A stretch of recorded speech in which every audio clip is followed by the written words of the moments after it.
Vésicule séminale et les glandes bulbo-urétrales. Alors, schématiquement, sur ce schéma, déjà on peut voir une coupe ici qui montre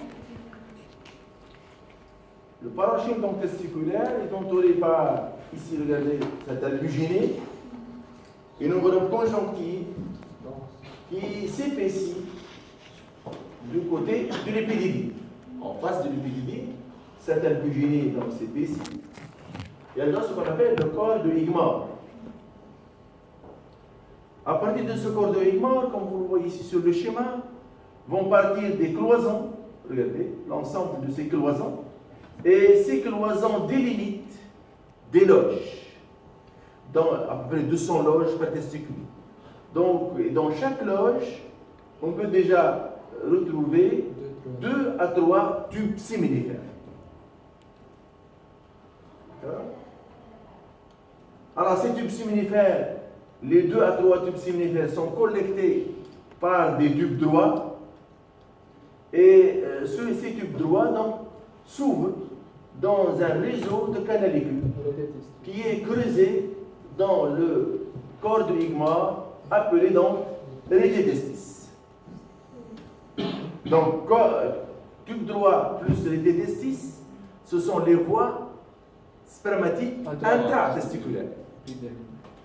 À partir donc de ce rététestis vont partir une douzaine de coniférents avec un sommet vers le testicule, la base s'est tournée vers l'épididyme. Ces coniférants sont collectés par un canal épididymaire très pelotonné dans la région caudale, auquel fait suite le canal déférent. Suivant.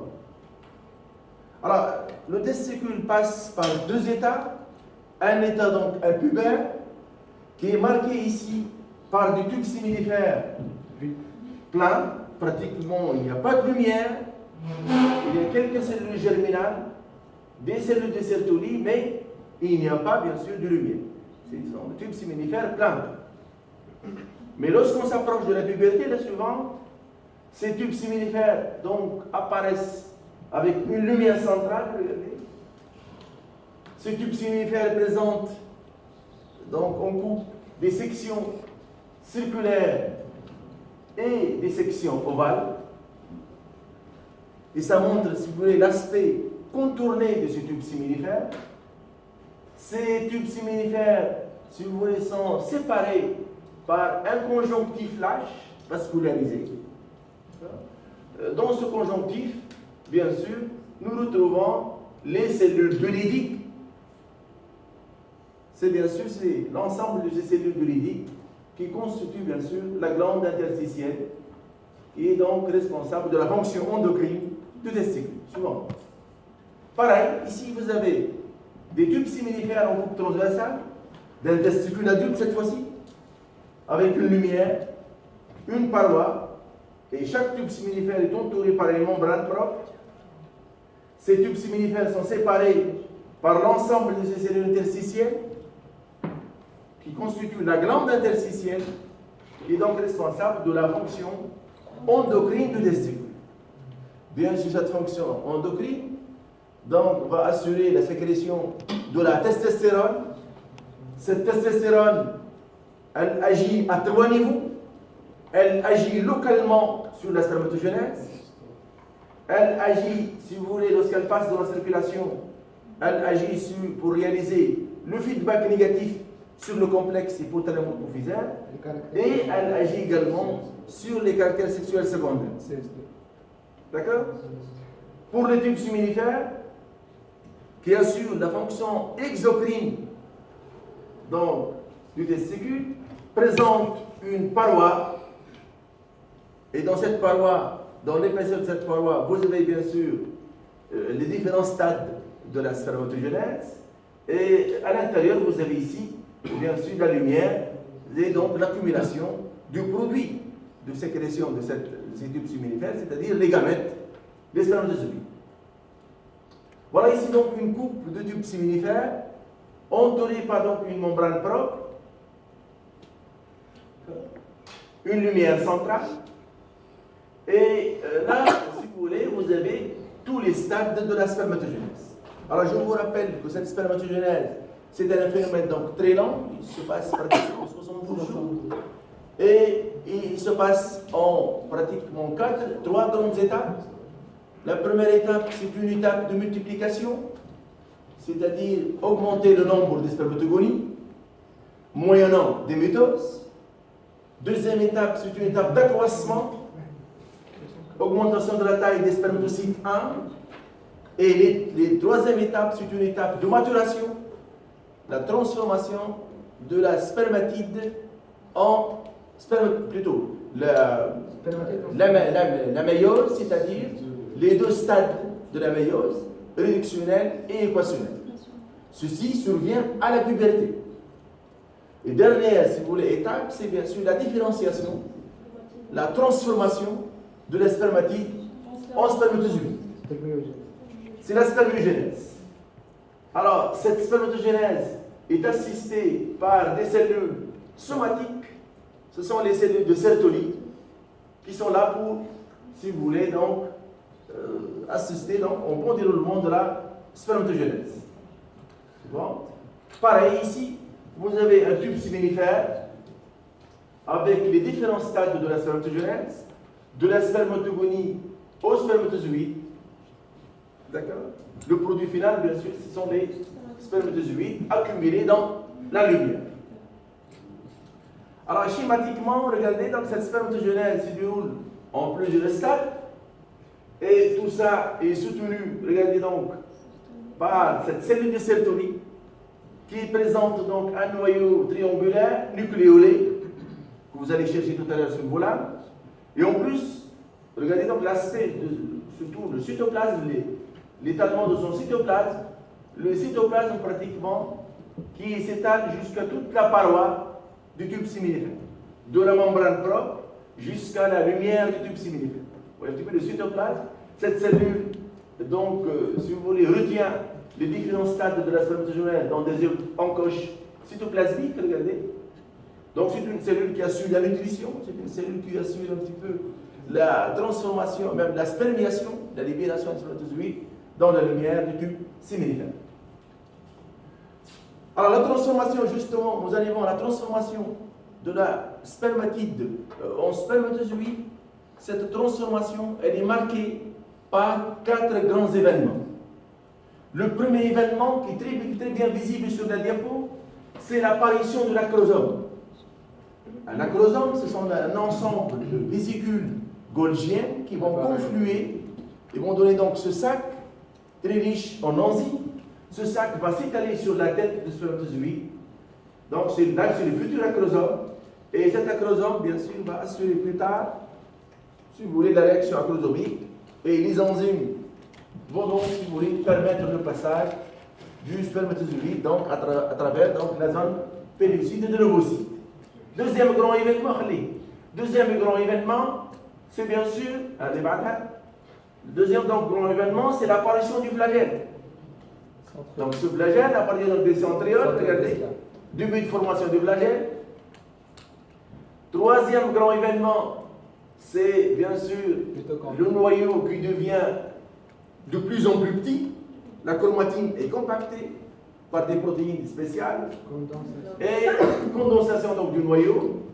Et le quatrième donc, événement, c'est bien sûr la disparition de tout pratiquement le cytoplasme et le réarrangement de toutes les mitochondries dans la pièce intermédiaire du spermatozoïde, qui donne donc une gaine mitochondriale qui va donc servir pour le mouvement du flagelle. C'est bon? Alors, dans le cas, si vous voulez, dans certains cas, si on fait donc une biopsie testiculaire dans les testicules, si vous voulez, atrophiques, ou bien dans certains cas d'ectopie testiculaire ou bien de cryptorchidie, c'est-à-dire il n'y a pas de migration des testicules. Voilà, cette migration, en absence de migration, les testicules restent donc dans la région abdominale et par conséquent, toute la spermatogenèse est abîmée. Vous avez des tubes séminifères, regardez ici, donc avec une membrane, donc ici, regardez, une membrane donc, si vous voulez, épaissi. Voilà l'image, si vous voulez, des tubes similifères, bien sûr. Donc, l'individu porteur de ces tubes similifères, il est bien sûr stérile, mais ça peut également être le cas également des Klinefelter, avec anomalie chromosomique. Au lieu d'avoir 46 chromosomes, l'individu, plutôt, son karyotype, c'est plutôt 47 chromosomes.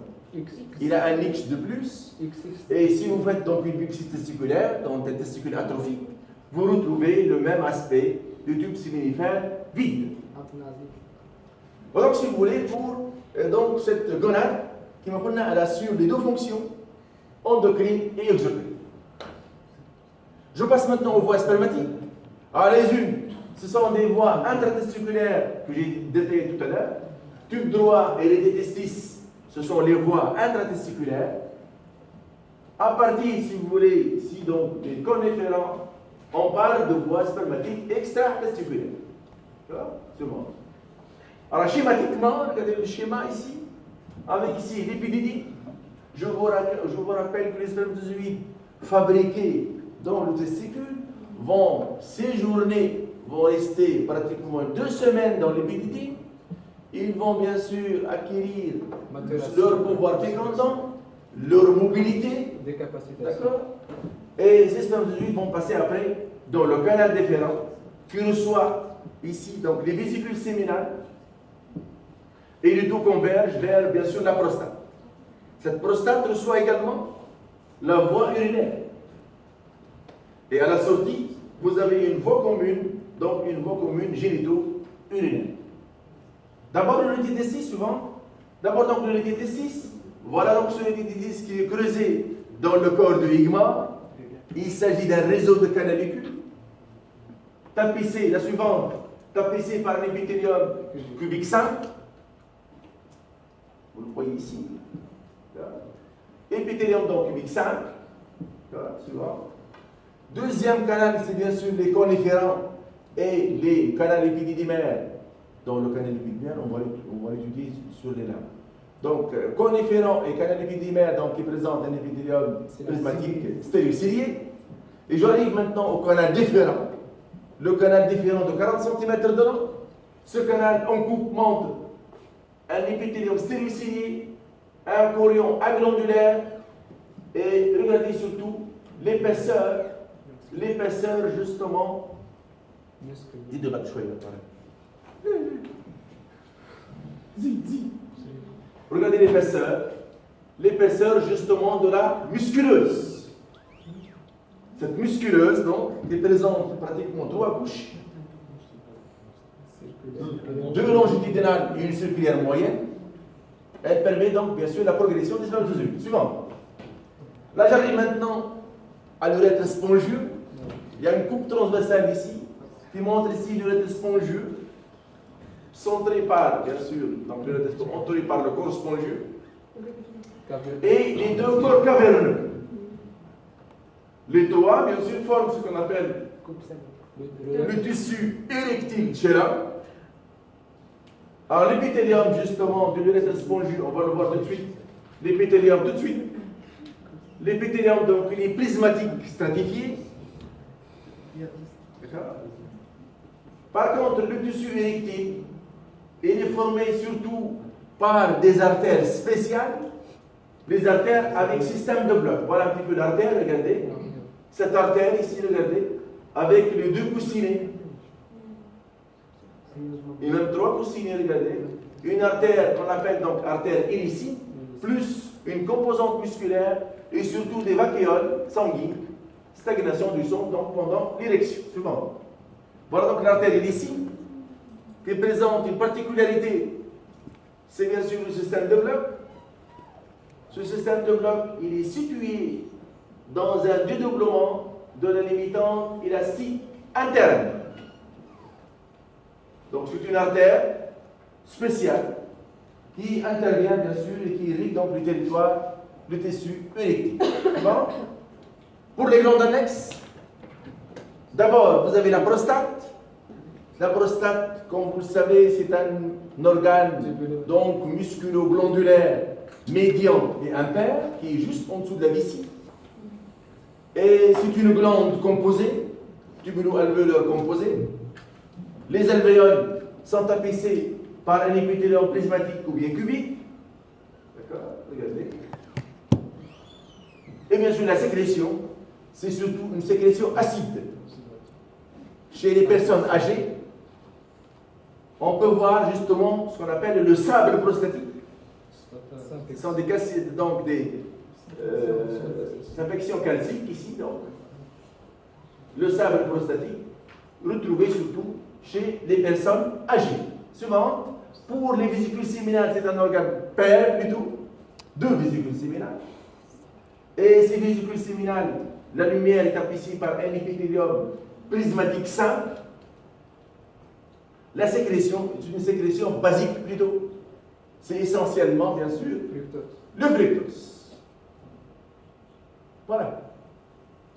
Pour les glandes de ménicopère, donc ce sont des glandes avec une sécrétion plutôt muqueuse.